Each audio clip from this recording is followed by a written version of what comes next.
All right, sports fans, how's everybody out there doing? William Martin coming at you one more time here on YouTube with another edition of the 300 Pounds of Sports Knowledge Podcast. Now, at 37 and 20 so far this season, there's no doubt that the New York Knicks are one of the top teams in the Eastern Conference and that they will be a playoff team at the end of the regular season. But should the Knicks be concerned due to the fact that they have not played their best against the elite teams in the Eastern Conference so far this season? So far this season, New York is 0-5 against the two teams that are ahead of them in the standings. And I'm talking about the Cleveland Cavaliers and the Boston Celtics. We just saw the Knicks on the wrong side of a 37-point beatdown this past Friday night, courtesy of the Cleveland Cavaliers. And then they followed that up today with a 13-point road loss at the hands of the Boston Celtics. So you look at it, the Knicks lost today to Boston by the score of 118 to 105. And honestly, that final score really wasn't indicative of how Boston had this game in hand. I mean, the Knicks did get it down to single digits at one point. They did make a run in the second half, but the bottom line is the Celtics simply were just too much for them. And honestly, the Celtics have been just too much for them. So you see all of this. 3 losses against the Celtics, 2 against the Cavs. And, all of these games have something in common if you're the Knicks. You started slow, first things first. In all of these games, the Knicks have trailed at the end of one quarter. And in 4 of those 5 games, we're talking about the Knicks being down by double digits after the first quarter.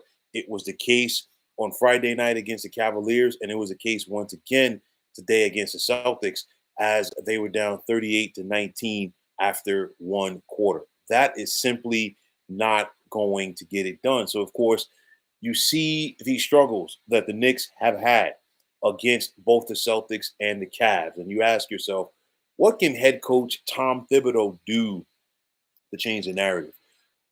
First things first, I think New York has to get started, hotter, of course. They've got to come out and they've got to push the tempo, whereas it's on the other side, against both the Cavs and the Celtics. It's been the Cavs and the Celtics that have been pushing the narrative. They've gotten off to the hot starts. And then, of course, in the case of Cleveland on Friday night, they simply just boat raced the Knicks right off the floor in Cleveland. The kid, what's going on? You're saying it's a little concerning, but I hope they fix it and go far in the playoffs this year. Well, I'll tell you like this. I know if you're the Knicks, you're hopeful that you get Mitchell Robinson back. And I know that you're hopeful that you can get him healthy. It's one of those things where the center position, has been a struggle for the Knicks this year. Mitchell Robinson is out basically for the bulk of the season or all of the season at this point with an injury. And of course, no Isaiah Hartenstein from last year. That was a big difference for the Knicks. New York has to get better defensively. And typically, when you think about a Tom Thibodeau team, you're talking about a team that is usually one of the better defensive units in the NBA. That has simply not been the case this season. You look at the Boston Celtics, and they are, for the most part, the class of the Eastern Conference. I know that the Cavaliers have a better record, but we're still talking about the Boston Celtics as the defending NBA champions.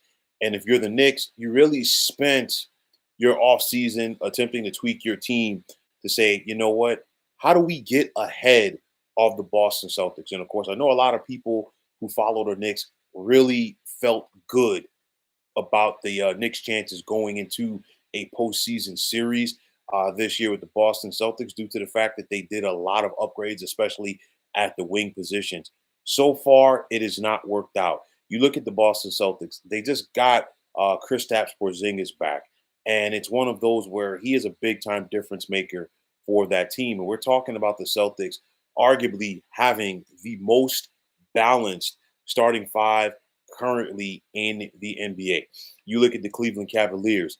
as much talent as the Knicks have, okay, they still have not had an answer for Donovan Mitchell and company. I think if you're the Knicks, it is concerning to see how the second half of the season has begun. You had to go to overtime in a game that you really, for the most part, had in hand with the Chicago Bulls to begin the second half of the season. And then you turn around and you lose by 37 points to the Cleveland Cavaliers. Okay, losing is one thing, but losing that bad to the Cavs is another thing. On top of that, for me, as bad as the Knicks looked on Friday in the loss against the Cavs, okay, that should have put the onus on them even more to start off stronger today against the Boston Celtics. That was not the case. Okay, the Knicks stars came on a little bit too late in that contest. They needed to have that intensity from the word go. And I'm not taking that as a slight to the Boston Celtics. Darn good basketball team on their home floor. But if you are the Knicks, these are kind of those litmus test moments, if you will, if you're the Knicks, that you need that confidence going into the postseason because you're going to have to face these teams. So again, I do think that the Knicks should be concerned about this going forward because again, if they want to get out of the Eastern Conference, they are going to have to go through Cleveland and they're going to have to go through Boston. And especially in the case of Boston, because the way that things are shaping up, more than likely it's going to be Knicks Celtics in round number two if both teams can take care of the business, of course, in round number one. So I look at it like this, and you ask yourself clearly because again, the topic of this is how did the Knicks shape up against both the Boston Celtics and the Cleveland Cavaliers? My question is, if you're a Knicks fan, how do you feel about their chances in a seven-game series against either the Cavaliers or the Boston Celtics? I know the Knicks have had success against the Cavs in recent years. This is a different team right now with Kenny Atkinson at head coach there. Everybody just seems to be more on the same page. Not to say that it wasn't the case on the JB Bickerstaff when they made the playoffs in each of the last 2 years, but nonetheless, this Cavs team is talented and they're believing in each other. And like I said, with the Boston Celtics, you're looking at it, they have so much balance at each position in their starting lineup. They have a lot of depth coming off of that bench. And if you don't have a rim protector, and a guy like Mitchell Robinson is not at his best, you know what? That lane is wide open for the Knicks to go out there, pardon me, for the Celtics to go out there and take care of their business. Why? Because Karl Anthony Towns is known for what he can do at the offensive end of the floor throughout his career, not the defensive end, even though he does have the physical tools to get it done. But nonetheless, if you are the Knicks, okay, this is a litmus test. And again, you look at the Knicks wing players, you look at the length of a Jalen Brown on defense, you look at the length of a Jason Tatum on defense, you look at what they can do on the wings as well. All of these, to me, I think are wake up calls for the New York Knicks. And I think it's definitely going to be weighing on their minds. It should be weighing on their minds heading into the offseason, or pardon me, the playoffs rather. But nonetheless, looking ahead to the most recent stretch for the Knicks coming up after this, they got a game at home this Wednesday night against the Philadelphia 76ers. The Sixers are all out of sorts. That's a golden opportunity for the Knicks to get back into the win column. And then after that, we're talking about 7 out of their next 8 are on the road, and they're not layups either. At Memphis, at Miami, they're home for Golden State, and then they begin a 5-game West Coast trip at the Lakers, at the Clippers, at the Kings, at the Blazers, and at the Warriors. So there's no night off there if you are the New York Knicks. But again, like I said, this should be a level of concern with the Knicks. Again, these are the teams that you have to go through if you want to take that next step and win the Eastern Conference and get to the NBA Finals. The Knicks big dogs got to be there. They've got to play better defensively. They cannot start as slow as they consistently have been against both the Cavs and Celtics this year. And if you want to put the cherry on top, they're 0-7 against the NBA's top 3 teams because they also lost twice so far this season to the Oklahoma City Thunder.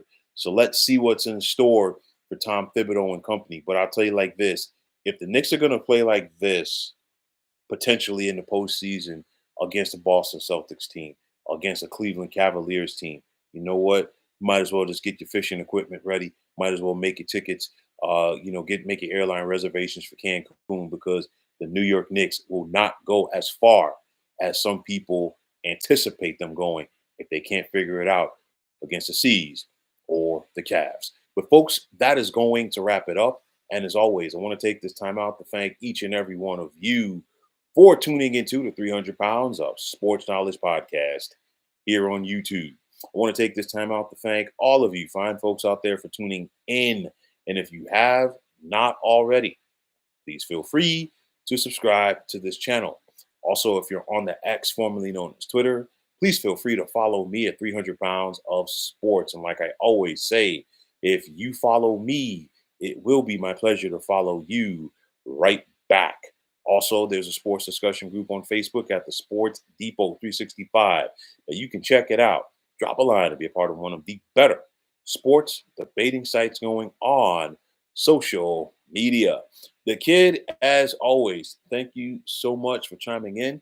I appreciate the support and definitely keep checking out this channel, my man.